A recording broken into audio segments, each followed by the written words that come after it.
Y en aquel tiempo se levantará Miguel, el gran príncipe que está por los hijos de tu pueblo, y será tiempo de angustia, cual nunca fue después que hubo gente hasta entonces, mas en aquel tiempo será libertado tu pueblo, todos los que se hallaren escritos en el libro. Daniel 12, verso 1. Cuando termine el mensaje del tercer ángel, la misericordia divina no intercederá más por los habitantes culpables de la tierra. El pueblo de Dios habrá cumplido su obra, habrá recibido la lluvia tardía, el refrigerio de la presencia del Señor, y estará preparado para la hora de prueba que le espera. Los ángeles se apuran, van y vienen de acá para allá en el cielo. Un ángel que regresa de la tierra anuncia que su obra está terminada, el mundo ha sido sometido a la prueba final, y todos los que han resultado fieles a los preceptos divinos han recibido el sello del Dios vivo. Entonces Jesús dejará de interceder en el santuario celestial. Levantará sus manos y con gran voz dirá, hecho es, y todas las huestes de los ángeles depositarán sus coronas mientras él anuncia en tono solemne, el que es injusto, sea injusto aún, y el que es sucio, sea sucio aún, y el que es justo, sea justo aún, y el que es santo, sea aún santo. Apocalipsis 22, verso 11. Cada caso ha sido fallado para vida o para muerte.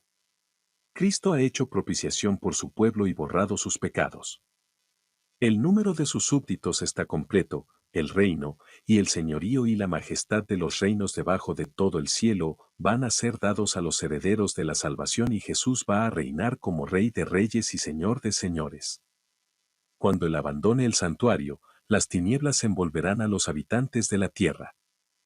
Durante ese tiempo terrible, los justos deben vivir sin intercesor, a la vista del Santo Dios.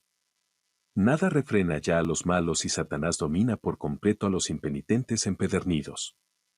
La paciencia de Dios ha concluido. El mundo ha rechazado su misericordia, despreciado su amor y pisoteado su ley, los impíos han dejado concluir su tiempo de gracia, el Espíritu de Dios, al que se opusieran obstinadamente, acabó por apartarse de ellos. Desamparados ya de la gracia divina, están a merced de Satanás, el cual sumirá entonces a los habitantes de la tierra en una gran tribulación final. Como los ángeles de Dios dejen ya de contener los vientos violentos de las pasiones humanas, todos los elementos de contención se desencadenarán. El mundo entero será envuelto en una ruina más espantosa que la que cayó antiguamente sobre Jerusalén. Un solo ángel dio muerte a todos los primogénitos de los egipcios y llenó al país de duelo. Cuando David ofendió a Dios al tomar censo del pueblo, un ángel causó la terrible mortandad con la cual fue castigado su pecado. El mismo poder destructor ejercido por santos ángeles cuando Dios se lo ordena, lo ejercerán los ángeles malvados cuando Él lo permita. Hay fuerzas actualmente listas que no esperan más que el permiso divino para sembrar la desolación por todas partes. Los que honran la ley de Dios han sido acusados de atraer los castigos de Dios sobre la tierra, y se los mirará como si fueran causa de las terribles convulsiones de la naturaleza y de las luchas sangrientas entre los hombres, que llenarán la tierra de aflicción. El poder que acompañe la última amonestación enfurecerá a los malvados, su ira se ensañará contra todos los que hayan recibido el mensaje, y Satanás despertará el espíritu de odio y persecución en un grado de intensidad aún mayor. Cuando la presencia de Dios se retiró de la nación judía, tanto los sacerdotes como el pueblo lo ignoraron. Aunque bajo el dominio de Satanás y arrastrados por las pasiones más horribles y malignas, creían ser todavía el pueblo escogido de Dios. Los servicios del templo seguían su curso, se ofrecían sacrificios en los altares profanados, y cada día se invocaba la bendición divina sobre un pueblo culpable de la sangre del Hijo amado de Dios y que trataba de matar a sus ministros y apóstoles. Así también, cuando la decisión irrevocable del santuario haya sido pronunciada y el destino del mundo haya sido determinado para siempre, los habitantes de la tierra no lo sabrán. Las formas de la religión seguirán en vigor entre las muchedumbres de en medio de las cuales el Espíritu de Dios se habrá retirado finalmente, y el celo satánico con el cual el príncipe del mal ha de inspirarlas para que cumplan sus crueles designios, se asemejará al celo por Dios. Una vez que el sábado llegue a ser el punto especial de controversia en toda la cristiandad y las autoridades religiosas y civiles se unan para imponer la observancia del domingo, la negativa persistente, por parte de una pequeña minoría, de ceder a la exigencia popular, la convertirá en objeto de execración universal. Se demandará con insistencia que no se tolere a los pocos que se oponen a una institución de la Iglesia y a una ley del Estado, pues vale más que esos pocos sufran y no que naciones enteras sean precipitadas a la confusión y anarquía. Este mismo argumento fue presentado contra Cristo hace 1800 años por los príncipes del pueblo. Nos conviene, dijo el astuto Caifás, que un hombre muera por el pueblo, y no que toda la nación se pierda. Juan 11, verso 50. Este argumento parecerá concluyente y finalmente se expedirá contra todos los que santifiquen el sábado un decreto que los declare merecedores de las penas más severas y autorice al pueblo para que, pasado cierto tiempo, los mate.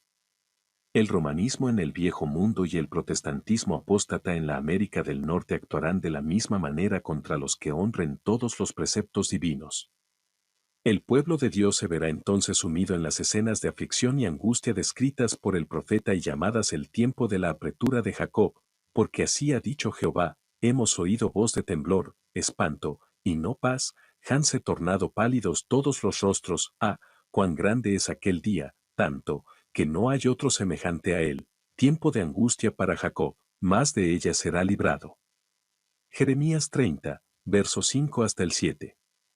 La noche de la aflicción de Jacob, cuando luchó en oración para ser librado de manos de Esaú, Génesis 32, verso 24 Hatel 30, representa la prueba por la que pasará el pueblo de Dios en el tiempo de angustia.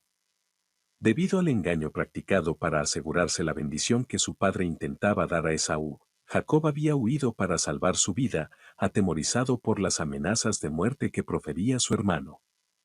Después de haber permanecido muchos años en el destierro, se puso en camino por mandato de Dios para regresar a su país, con sus mujeres, sus hijos, sus rebaños y sus ganados. Al acercarse a los términos del país se llenó de terror al tener noticia de que Esaú se acercaba al frente de una compañía de guerreros, sin duda para vengarse de él. Los que acompañaban a Jacob, sin armas e indefensos, parecían destinados a caer irremisiblemente víctimas de la violencia y la matanza. A esta angustia y a este temor que lo tenían abatido se agregaba el peso abrumador de los reproches que se hacía a sí mismo, pues era su propio pecado el que le había puesto a él y a los suyos en semejante trance. Su única esperanza se cifraba en la misericordia de Dios, su único amparo debía ser la oración. Sin embargo, hizo cuanto estuvo de su parte para dar reparación a su hermano por el agravio que le había inferido y para evitar el peligro que le amenazaba. Así deberán hacer los discípulos de Cristo al acercarse el tiempo de angustia, procurar que el mundo los conozca bien, a fin de desarmar los prejuicios y evitar los peligros que amenazan la libertad de conciencia. Después de haber despedido a su familia para que no presenciara su angustia, Jacob permaneció solo para interceder con Dios. Confiesa su pecado y reconoce agradecido la bondad de Dios para con él, a la vez que humillándose profundamente invoca en su favor el pacto hecho con sus padres y las promesas que le fueran hechas a él mismo en su visión en Betel y en tierra extraña. Llegó la hora crítica de su vida, todo está en peligro. En las tinieblas y en la soledad sigue orando y humillándose ante Dios. De pronto una mano se apoya en su hombro. Se le figura que un enemigo va a matarle, y con toda la energía de la desesperación lucha con él. Cuando el día empieza a rayar, el desconocido hace uso de su poder sobrenatural. Al sentir su toque, el hombre fuerte parece quedar paralizado y cae, impotente, tembloroso y suplicante, sobre el cuello de su misterioso antagonista. Jacob sabe entonces que es con el ángel de la alianza con quien ha luchado. Aunque incapacitado y presa de los más agudos dolores, no ceja en su propósito. Durante mucho tiempo sufrido perplejidades, remordimientos y angustia a causa de su pecado, ahora debe obtener la seguridad de que ha sido perdonado. El visitante celestial parece estar por marcharse, pero Jacob se aferra a él y le pide su bendición. El ángel le insta, suéltame, que ya raya el alba, pero el patriarca exclama, no te soltaré hasta que me hayas bendecido. ¡Qué confianza, qué firmeza y qué perseverancia las de Jacob! Si estas palabras le hubiesen sido dictadas por el orgullo y la presunción, Jacob hubiera caído muerto, pero lo que se las inspiraba era más bien la seguridad del que confiesa su flaqueza e indignidad, y sin embargo confía en la misericordia de un Dios que cumple su pacto. Luchó con el ángel, y prevaleció. Oseas 12, verso 4. Mediante la humillación, el arrepentimiento y la sumisión, aquel mortal pecador y sujeto al error, prevaleció sobre la majestad del cielo. Se aferró tembloroso a las promesas de Dios, y el amor infinito no pudo rechazar la súplica del pecador. Como señal de su triunfo y como estímulo para que otros imitasen su ejemplo, se le cambió el nombre, en lugar del que recordaba su pecado, recibió otro que conmemoraba su victoria. Y al prevalecer Jacob con Dios, obtuvo la garantía de que prevalecería al luchar con los hombres. Ya no temía arrostrar la ira de su hermano, pues el Señor era su defensa. Satanás había acusado a Jacob ante los ángeles de Dios y pretendía tener derecho a destruirle por causa de su pecado, había inducido a Esaú a que marchase contra él, y durante la larga noche de lucha del patriarca, Satanás procuró embargarle con el sentimiento de su culpabilidad para desanimarlo y apartarlo de Dios. Jacob fue casi empujado a la desesperación, pero sabía que sin la ayuda de Dios perecería. Se había arrepentido sinceramente de su gran pecado, y apelaba a la misericordia de Dios. No se dejó desviar de su propósito, sino que se adhirió firmemente al ángel e hizo su petición con ardientes clamores de agonía, hasta que prevaleció. Así como Satanás influyó en Esaú para que marchase contra Jacob, así también instigará a los malos para que destruyan al pueblo de Dios en el tiempo de angustia. Como acusó a Jacob, acusará también al pueblo de Dios. Cuenta a las multitudes del mundo entre sus súbditos, pero la pequeña compañía de los que guardan los mandamientos de Dios resiste a su pretensión a la supremacía. Si pudiese hacerlos desaparecer de la tierra, su triunfo sería completo. Ve que los ángeles protegen a los que guardan los mandamientos e infiere que sus pecados les han sido perdonados, pero no sabe que la suerte de cada uno de ellos ha sido resuelta en el santuario celestial. Tiene conocimiento exacto de los pecados que les ha hecho cometer y los presenta ante Dios con la mayor exageración y asegurando que esa gente es tan merecedora como él mismo de ser excluida del favor de Dios. Declara que en justicia el Señor no puede perdonar los pecados de ellos y destruirle al mismo tiempo a él y a sus ángeles. Los reclama como presa suya y pide que le sean entregados para destruirlos. Mientras Satanás acusa al pueblo de Dios haciendo hincapié en sus pecados, el Señor le permite probarlos hasta el extremo. La confianza de ellos en Dios, su fe y su firmeza serán rigurosamente probadas. El recuerdo de su pasado hará decaer sus esperanzas, pues es poco el bien que pueden ver en toda su vida. Reconocen plenamente su debilidad e indignidad. Satanás trata de aterrorizarlos con la idea de que su caso es desesperado, de que las manchas de su impureza no serán jamás lavadas. Espera así aniquilar su fe, hacerles ceder a sus tentaciones y alejarlos de Dios. Aun cuando los hijos de Dios se ven rodeados de enemigos que tratan de destruirlos, la angustia que sufren no procede del temor de ser perseguidos a causa de la verdad, lo que temen es no haberse arrepentido de cada pecado y que debido a alguna falta por ellos cometida no puedan ver realizada en ellos la promesa del Salvador. Yo también te guardaré de la hora de prueba que ha de venir sobre todo el mundo. Apocalipsis 3, verso 10. Si pudiesen tener la seguridad del perdón, no retrocederían ante las torturas ni la muerte, pero si fuesen reconocidos indignos de perdón y hubiesen de perder la vida a causa de sus propios defectos de carácter, entonces el santo nombre de Dios sería vituperado. De todos lados oyen hablar de conspiraciones y traiciones y observan la actividad amenazante de la rebelión. Eso hace nacer en ellos un deseo intensísimo de ver acabarse la apostasía y de que la maldad de los impíos llegue a su fin.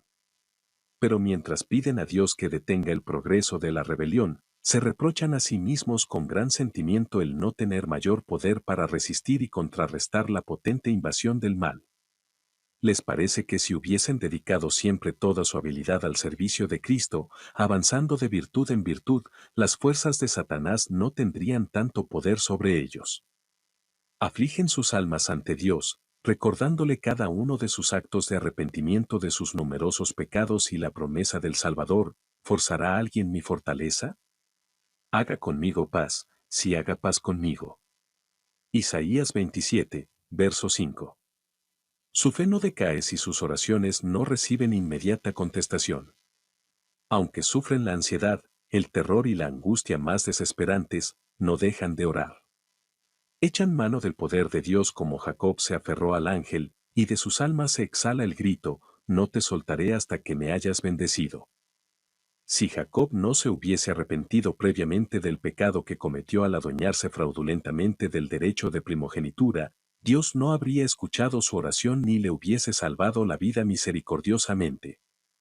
Así, en el tiempo de angustia, si el pueblo de Dios conservase pecados aún inconfesos cuando lo atormenten el temor y la angustia, sería aniquilado, la desesperación acabaría con su fe y no podría tener confianza para rogar a Dios que le librase. Pero por muy profundo que sea el sentimiento que tiene de su indignidad, no tiene culpas escondidas que revelar. Sus pecados han sido examinados y borrados en el juicio, y no puede recordarlos. Satanás induce a muchos a creer que Dios no se fija en la infidelidad de ellos respecto a los asuntos menudos de la vida, pero, en su actitud con Jacob, el Señor demuestra que en manera alguna sancionará ni tolerará el mal. Todos los que tratan de excusar o ocultar sus pecados, dejándolos sin confesar y sin haber sido perdonados en los registros del cielo, serán vencidos por Satanás. Cuanto más exaltada sea su profesión y honroso el puesto que desempeñen, tanto más graves aparecen sus faltas a la vista de Dios, y tanto más seguro es el triunfo de su gran adversario.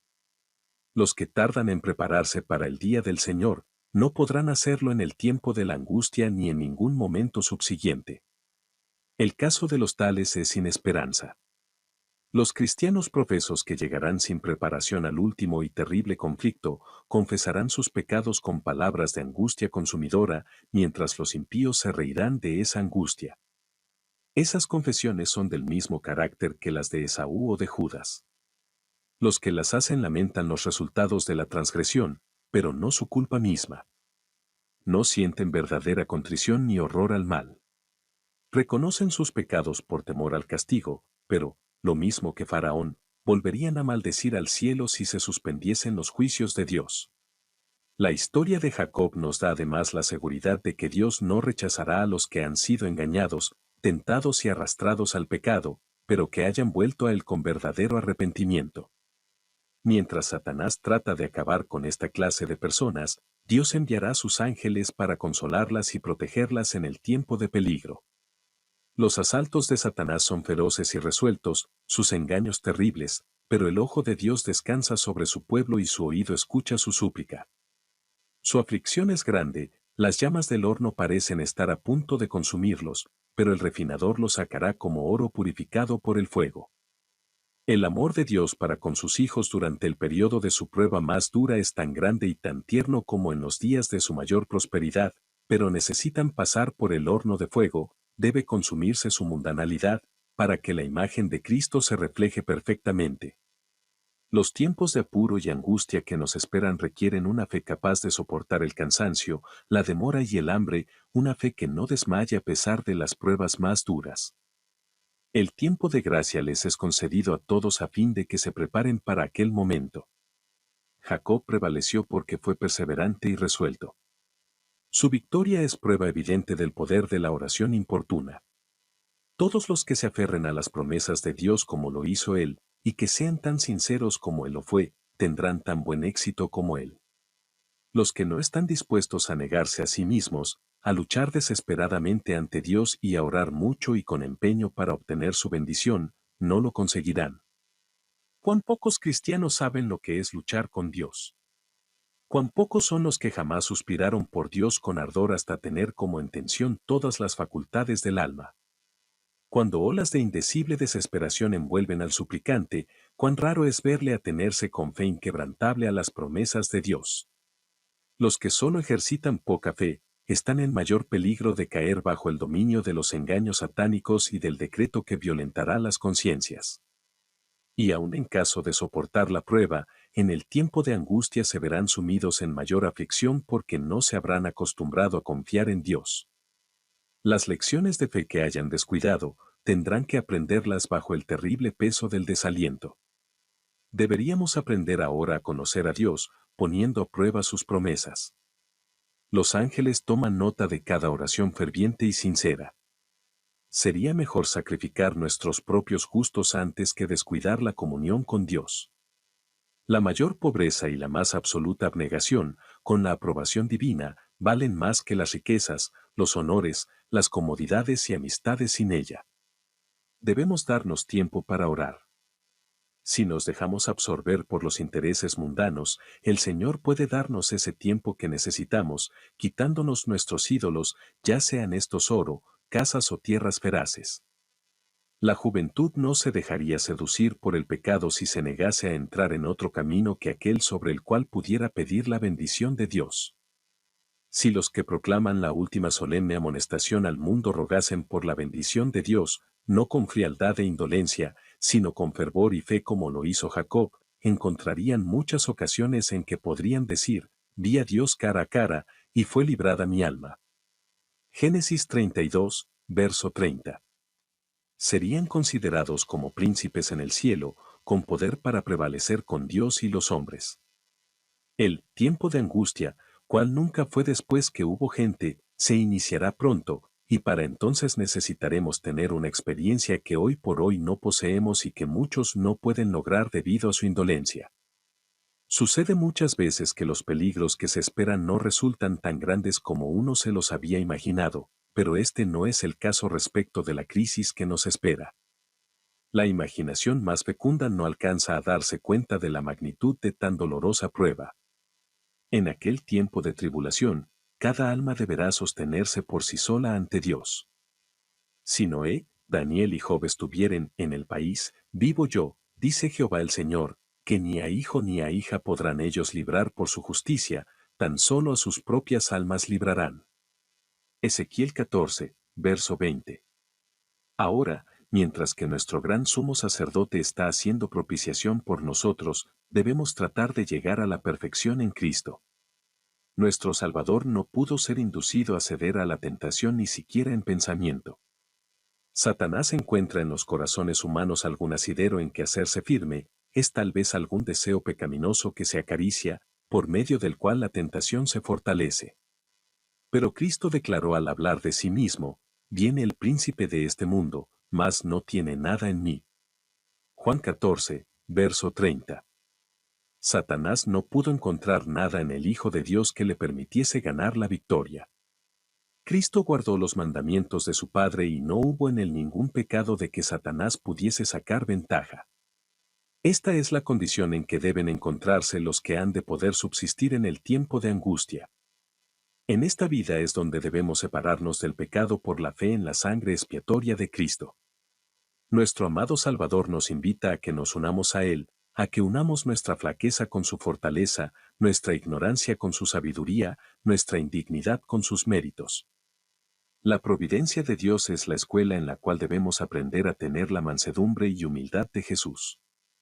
El Señor nos está presentando siempre, no el camino que escogeríamos y que nos parecería más fácil y agradable, sino el verdadero, el que lleva a los fines verdaderos de la vida.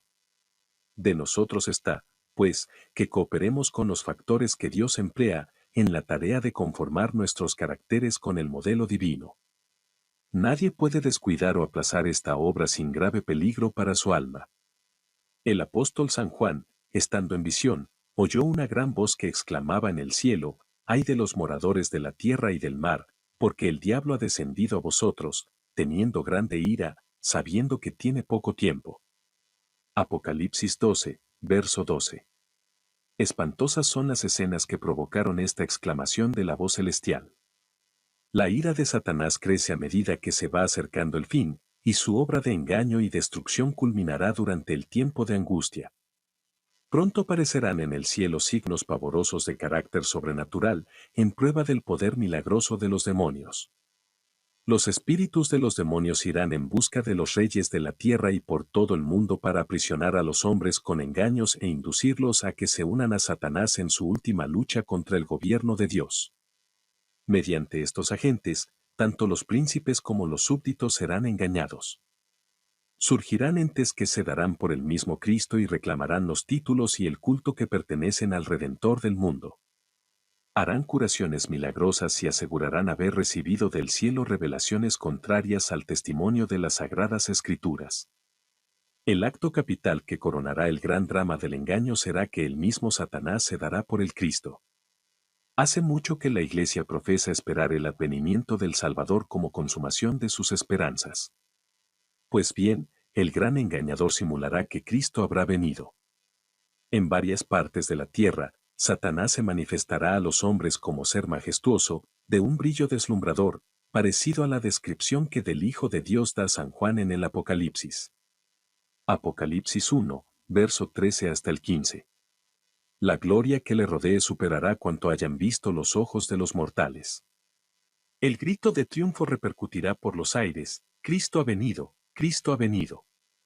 El pueblo se postrará en adoración ante él, mientras levanta sus manos y pronuncia una bendición sobre ellos, así como Cristo bendecía a sus discípulos cuando estaba en la tierra. Su voz es suave y acompasada aunque llena de melodía. En tono amable y compasivo, enuncia algunas de las verdades celestiales y llenas de gracia que pronunciaba el Salvador, cura las dolencias del pueblo, y luego, en su fementido carácter de Cristo, asegura haber mudado el día de reposo del sábado al domingo y manda a todos que santifiquen el día bendecido por él. Declara que aquellos que persisten en santificar el séptimo día blasfeman su nombre porque se niegan a oír a sus ángeles, que les fueron enviados con la luz de la verdad. Es el engaño más poderoso y resulta casi irresistible. Como los samaritanos fueron engañados por Simón el mago, así también las multitudes, desde los más pequeños hasta los mayores, creen en ese sortilegio y dicen: este es el poder de Dios llamado grande. Pero el pueblo de Dios no se extraviará. Las enseñanzas del falso Cristo no están de acuerdo con las Sagradas Escrituras. Su bendición va dirigida a los que adoran la bestia y su imagen, precisamente aquellos sobre quienes dice la Biblia que la ira de Dios será derramada sin mezcla. Además, no se le permitirá a Satanás contrahacer la manera en que vendrá Jesús. El Salvador previno a su pueblo contra este engaño y predijo claramente cómo será su segundo advenimiento.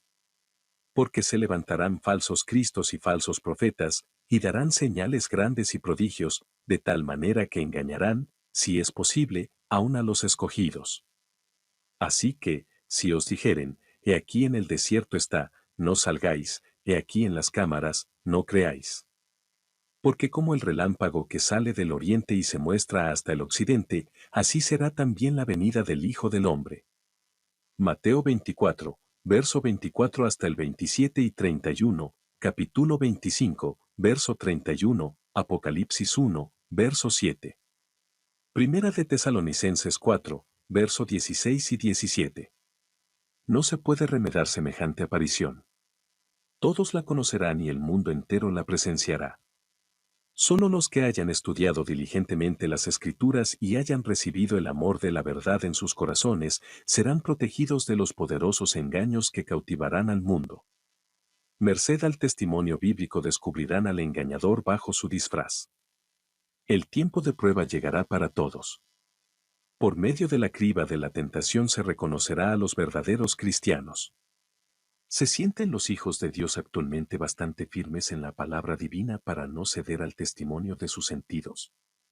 ¿Se atendrán ellos en semejante crisis a la Biblia y a la Biblia sola? Si ello les resulta posible, Satanás les impedirá que logren la preparación necesaria para estar firmes en aquel día. Dispondrá las cosas de modo que el camino les esté obstruido, los aturdirá con bienes terrenales, les hará llevar una carga pesada y abrumadora para que sus corazones se sientan recargados con los cuidados de esta vida y que el día de la prueba los sorprenda como ladrón. Cuando el decreto promulgado por los diversos príncipes y dignatarios de la cristiandad contra los que observan los mandamientos, suspenda la protección y las garantías del gobierno y los abandone a los que tratan de aniquilarlos, el pueblo de Dios huirá de las ciudades y de los pueblos y se unirá en grupos para vivir en los lugares más desiertos y solitarios. Muchos encontrarán refugio en puntos de difícil acceso en las montañas. Como los cristianos de los valles del Piamonte, convertirán los lugares elevados de la tierra en santuarios suyos y darán gracias a Dios por las fortalezas de rocas. Isaías 33, verso 16. Pero muchos seres humanos de todas las naciones y de todas clases, grandes y pequeños, ricos y pobres, negros y blancos, serán arrojados en la más injusta y cruel servidumbre. Los amados de Dios pasarán días penosos, encadenados, encerrados en cárceles, sentenciados a muerte, algunos abandonados adrede para morir de hambre y sed en sombríos y repugnantes calabozos. Ningún oído humano escuchará sus lamentos, ninguna mano humana se aprontará a socorrerlos. ¿Olvidará el Señor a su pueblo en esa hora de prueba? ¿Olvidó acaso al fiel Noé cuando sus juicios cayeron sobre el mundo antediluviano? ¿Olvidó acaso a Lot cuando cayó fuego del cielo para consumir las ciudades de la llanura? ¿Se olvidó de José cuando estaba rodeado de idólatras en Egipto? ¿O de Elías cuando el juramento de Jezabel le amenazaba con la suerte de los profetas de Baal? ¿Se olvidó de Jeremías en el oscuro y húmedo pozo en donde había sido echado? ¿Se olvidó acaso de los 3 jóvenes en el horno ardiente o de Daniel en el foso de los leones? Sión empero ha dicho, me ha abandonado Jehová, y el Señor se ha olvidado de mí. ¿Se olvidará acaso la mujer de su niño mamante, de modo que no tenga compasión del hijo de sus entrañas? Aun las tales le pueden olvidar, mas no me olvidaré yo de ti. He aquí que sobre las palmas de mis manos te traigo esculpida. Isaías 49, verso 14 Hatel 16.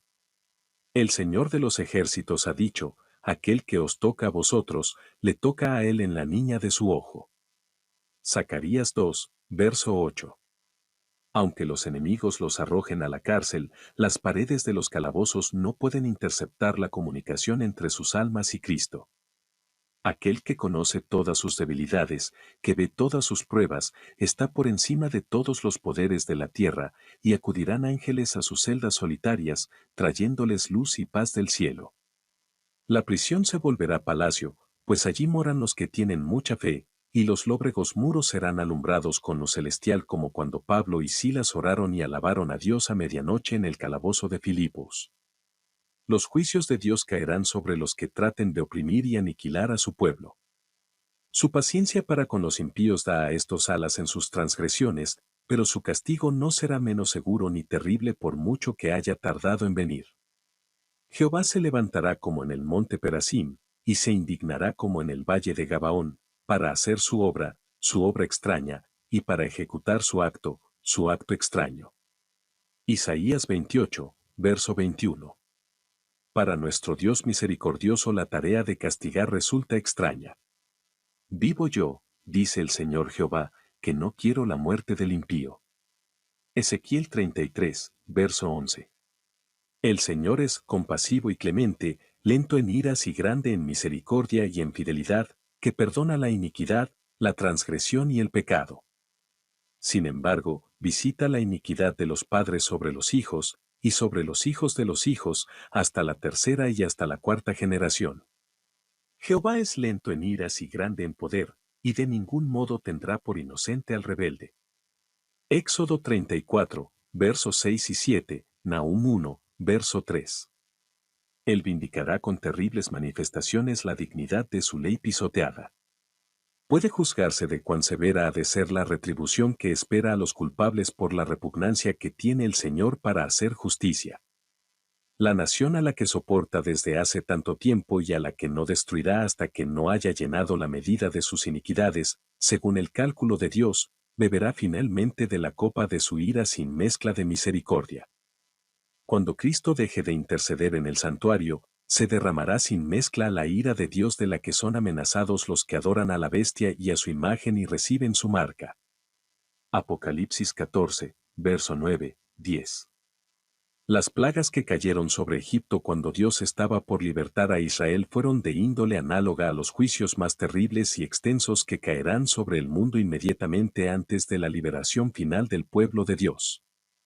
En el Apocalipsis se lee lo siguiente con referencia a esas mismas plagas tan temibles: vino una plaga mala y dañosa sobre los hombres que tenían la señal de la bestia, y sobre los que adoraban su imagen. El mar se convirtió en sangre como de un muerto, y toda alma viviente fue muerta en el mar. También los ríos, y las fuentes de las aguas, se convirtieron en sangre. Por terribles que sean estos castigos, La justicia de Dios está plenamente vindicada. El ángel de Dios declara, justo eres tú, oh Señor, porque has juzgado estas cosas, porque ellos derramaron la sangre de los santos y de los profetas, también tú les has dado a beber sangre, pues lo merecen. Apocalipsis 16, verso 2 hasta el 6. Al condenar a muerte al pueblo de Dios, los que lo hicieron son tan culpables de su sangre como si la hubiesen derramado con sus propias manos. Del mismo modo Cristo declaró que los judíos de su tiempo eran culpables de toda la sangre de los santos varones que había sido derramada desde los días de Abel, pues estaban animados del mismo espíritu y estaban tratando de hacer lo mismo que los asesinos de los profetas. En la plaga que sigue, se le da poder al sol para quemar a los hombres con fuego. Y los hombres se quemaron con el grande calor. Apocalipsis 14, verso 8 y 9. Los profetas describen cómo sigue el estado de la tierra en tan terrible tiempo: el campo fue destruido, se enlutó la tierra, porque se perdió la mies del campo. Se secaron todos los árboles del campo, por lo cual se secó el gozo de los hijos de los hombres. El grano se pudrió debajo de sus terrones, los bastimentos fueron asolados. Cuánto gimieron las bestias, cuán turbados anduvieron los hatos de los bueyes, porque no tuvieron pastos, se secaron los arroyos de las aguas, y fuego consumió las praderías del desierto. Joel 1, verso 10, 11, 12, 17, 18 y 20. Y los cantores del templo aullarán en aquel día, dice el Señor Jehová, muchos serán los cuerpos muertos, en todo lugar echados serán en silencio. Amós 8, verso 3. Estas plagas no serán universales, pues de lo contrario los habitantes de la tierra serían enteramente destruidos. Sin embargo serán los azotes más terribles que hayan sufrido jamás los hombres. Todos los juicios que cayeron sobre los hombres antes del fin del tiempo de gracia fueron mitigados con misericordia. La sangre propiciatoria de Cristo impidió que el pecador recibiese el pleno castigo de su culpa, pero en el juicio final la ira de Dios se derramará sin mezcla de misericordia. En aquel día, multitudes enteras invocarán la protección de la misericordia divina que por tanto tiempo despreciaran. He aquí vienen días, dice el Señor Jehová, en los cuales enviaré hambre a la tierra, no hambre de pan, ni sed de agua, sino de oír palabra de Jehová.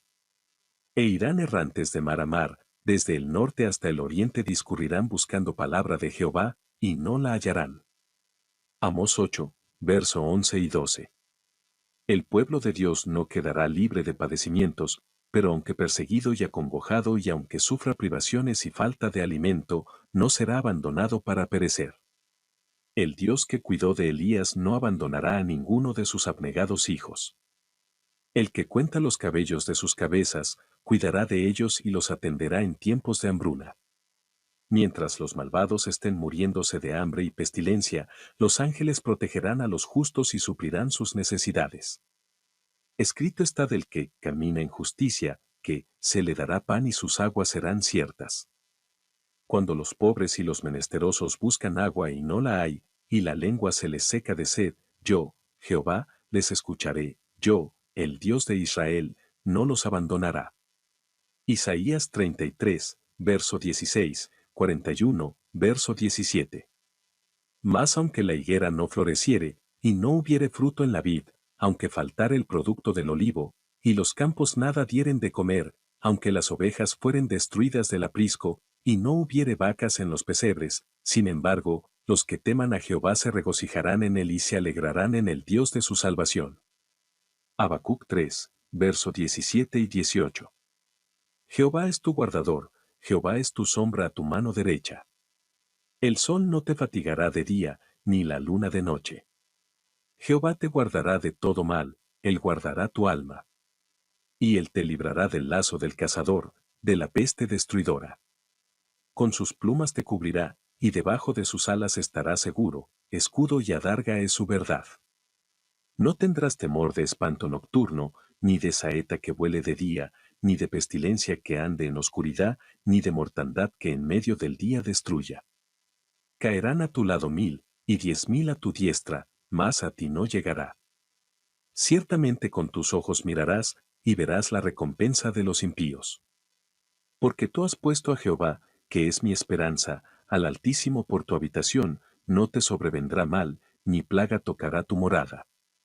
Salmo 121, verso 5 Hatel 7, 91, verso 3 hasta el 10. Sin embargo, por lo que ven los hombres, parecería que los hijos de Dios tuviesen que sellar pronto su destino con su sangre, como lo hicieron los mártires que los precedieron.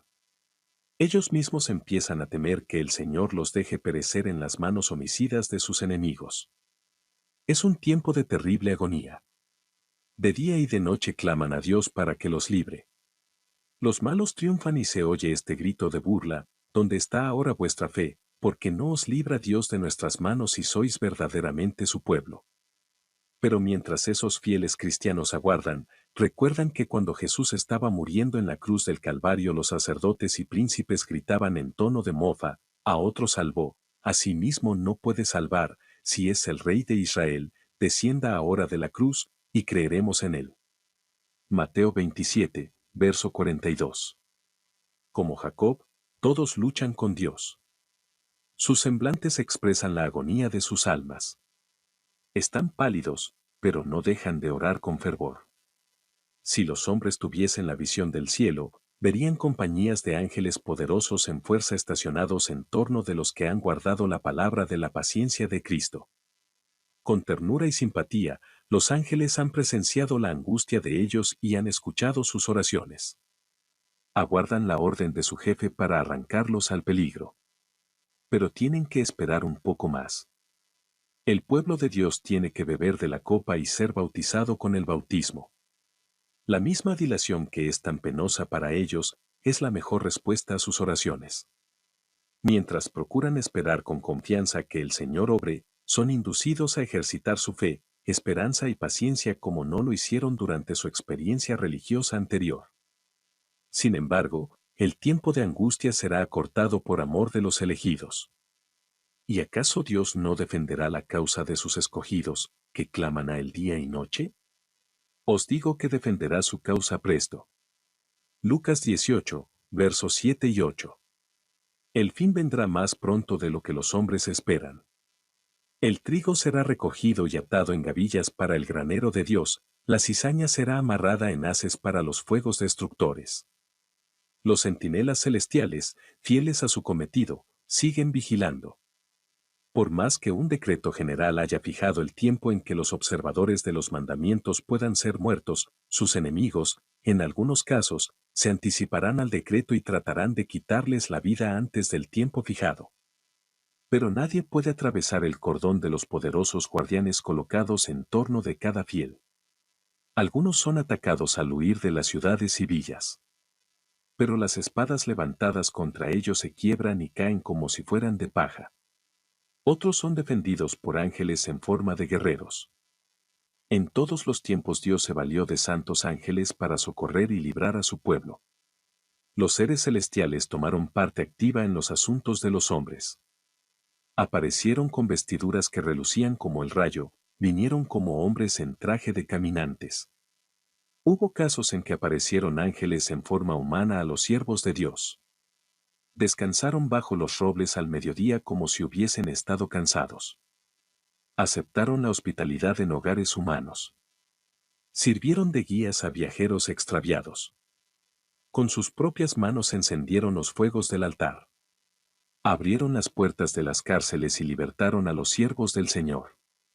Vestidos de la armadura celestial, vinieron para quitar la piedra de sepulcro del Salvador. A menudo suele haber ángeles en forma humana en las asambleas de los justos, y visitan también las de los impíos, como lo hicieron en Sodoma para tomar nota de sus actos y para determinar si excedieron los límites de la paciencia de Dios. El Señor se complace en la misericordia, así que por causa de los pocos que le sirven verdaderamente, mitiga las calamidades y prolonga el estado de tranquilidad de las multitudes. Los que pecan contra Dios no se dan cuenta de que deben la vida a los pocos fieles a quienes les gusta ridiculizar y oprimir. Aunque los gobernantes de este mundo no lo sepan, ha sido frecuente que en sus asambleas hablaran ángeles. Ojos humanos los han mirado, oídos humanos han escuchado sus llamamientos, labios humanos se han opuesto a sus indicaciones y han puesto en ridículo sus consejos, y hasta manos humanas los han maltratado. En las salas de consejo y en los tribunales, estos mensajeros celestiales han revelado sus grandes conocimientos de la historia de la humanidad y se han demostrado más capaces de defender la causa de los oprimidos que los abogados más hábiles y más elocuentes. Han frustrado propósitos y atajado males que habrían atrasado en gran manera la obra de Dios y habrían causado grandes padecimientos a su pueblo. En la hora de peligro y angustia, el ángel de Jehová acampa en derredor de los que le temen, y los defiende. Salmos 34, verso 7. El pueblo de Dios espera con ansia las señales de la venida de su rey. Y cuando se les pregunta a los centinelas, ¿qué hay de la noche?, se oye la respuesta terminante, la mañana viene, y también la noche. Isaías 21, verso 11 y 12. La luz dora las nubes que coronan las cumbres. Pronto su gloria se revelará. El sol de justicia está por salir. Tanto la mañana como la noche van a principiar, la mañana del día eterno para los justos y la noche perpetua para los impíos. Mientras el pueblo militante de Dios dirige con empeño sus oraciones a Dios, el velo que los separa del mundo invisible parece estar casi descorrido. Los cielos se encienden con la aurora del día eterno, y cual melodía de cánticos angélicos llegan a sus oídos las palabras, manteneos firmes en vuestra fidelidad. Ya os llega ayuda. Cristo, el vencedor todopoderoso, ofrece a sus cansados soldados una corona de gloria inmortal, y su voz se deja oír por las puertas entornadas, he aquí que estoy con vosotros. No temáis. Conozco todas vuestras penas, he cargado con vuestros dolores. No estáis lidiando contra enemigos desconocidos. He peleado en favor vuestro, y en mi nombre sois más que vencedores. Nuestro amado Salvador nos enviará ayuda en el momento mismo en que la necesitemos. El camino del cielo quedó consagrado por sus pisadas. Cada espina que hiere nuestros pies hirió también los suyos. Él cargó antes que nosotros la cruz que cada uno de nosotros ha de cargar. El Señor permite los conflictos a fin de preparar al alma para la paz. El tiempo de angustia es una prueba terrible para el pueblo de Dios, pero es el momento en que todo verdadero creyente debe mirar hacia arriba a fin de que por la fe pueda ver el arco de la promesa que le envuelve. Cierto, tornarán los redimidos de Jehová, volverá nación cantando, y gozo perpetuo será sobre sus cabezas, poseerán gozo y alegría, y el dolor y el gemido huirán. Yo soy vuestro consolador, ¿quién eres tú para que tengas temor de, hombre, que es mortal, del Hijo del Hombre, que por heno será contado? Y hasta ya olvidado de Jehová tu Hacedor, y todo el día temiste continuamente del furor del que aflige, cuando se disponía para destruir, mas, ¿en dónde está el furor del que aflige? El preso se da prisa para ser suelto, por no morir en la mazmorra, ni que le falte su pan.